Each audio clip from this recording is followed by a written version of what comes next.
जय श्री राम बंधुओं। आज हम चर्चा करेंगे कि क्षौर कर्म क्या है और क्षौर कर्म किस किस दिन कराना चाहिए। देखिए, हमारे शास्त्रों में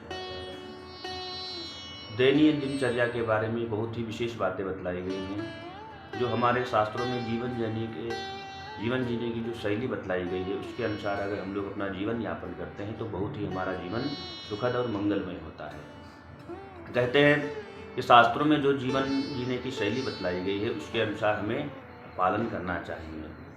क्षौर कर्म के बारे में आज हम लोग चर्चा करते हैं कि क्षौर कर्म क्या है। क्षौर कर्म हम लोग कहते हैं जैसे रोम बालों इत्यादि को जो कटवाया जाता है, दाढ़ी इत्यादि को, उसको क्षौर कर्म कहते हैं।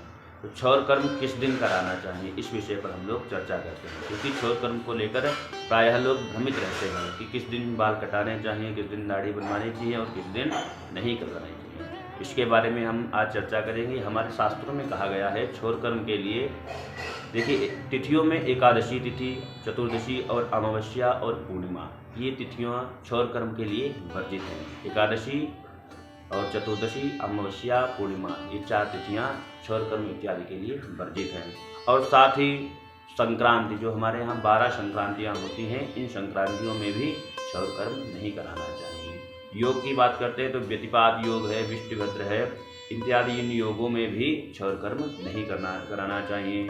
और जैसे कोई भद्रा वगैरह भी है पृथ्वी लोक की, तो उस भद्रा में भी क्षौर कर्म नहीं कराना चाहिए। कहते हैं कि व्रत इत्यादि जो कोई पर्व होता है, उन पर्वों में भी क्षौर कर्म नहीं कराना चाहिए। और साथ ही जैसे श्राद्ध का दिन होता है, तो श्राद्ध के दिन भी क्षौर कर्म नहीं कराना चाहिए।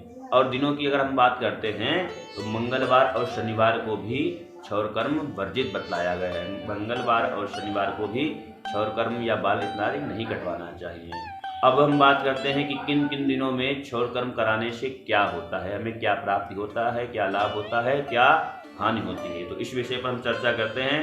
कहा गया है कि अगर हम लोग रविवार को क्षौर कर्म कराते हैं, बाल कटवाते हैं, दाढ़ी बनवाते हैं, तो 1 मास की, और शनिवार को 7 मास की, और भौमवार अर्थात मंगलवार को 8 मास की आयु को उस दिन के अभिमानी जो देवता होते हैं, जैसे शनिवार के जो देवता है और मंगलवार के जो देवता है और रविवार के जो देवता है, उस दिन के जो देवता है वो हमारी आयु छीड़ करते हैं। तो इसलिए हमें रविवार को और शनिवार को और मंगलवार को भी क्षौर कर्म नहीं कराना चाहिए। हम लोग प्रायः देखते हैं तो रविवार को अधिकतर लोग क्षौर कर्म कराते हैं। तो रविवार को जो क्षौर कर्म कराते हैं उनकी 1 मास की आयु घटती है, इसलिए रविवार को क्षौर कर्म नहीं कराना चाहिए। और आगे कहा गया है कि इसी प्रकार बुधवार को क्षौर कर्म कराने से 5 मास की, और सोमवार को 7 मास की, और गुरुवार को जो क्षौर कर्म कराते हैं उसकी 10 मास की आयु, और शुक्रवार की 11 मास की आयु, उस दिन के जो देवता होते हैं वह वृद्धि करते हैं हमारी आयु में। तो इसलिए कहा गया है क्षौर कर्म जो है बुधवार को, सोमवार को और गुरुवार को, शुक्रवार को, ये दिन शुभ बतलाए गए हैं। इसमें भी विशेष कहा गया है कि जो गुरुवार को जो विद्या प्राप्ति के इच्छुक होते हैं, जो ज्ञानार्जन करते हैं, उनको गुरुवार को क्षौर कर्म नहीं कराना चाहिए। और कहते हैं कि जो एक पुत्र वाले व्यक्ति हैं उनको भी सोमवार को क्षौर कर्म नहीं कराना चाहिए। तो क्षौर कर्म के लिए विशेष दिन कौन कौन से हमारे आपके पास बचे, तो जिनका एक पुत्र है या पुत्रवान है जो, उनको सोमवार को क्षौर कर्म नहीं कराना चाहिए। अन्य लोगों के लिए सोमवार अति उत्तम है। और जो विद्या प्राप्ति के लिए हैं, इच्छुक हैं, विद्या ज्ञानार्जन करते हैं, उनको गुरुवार को क्षौर कर्म नहीं कराना चाहिए।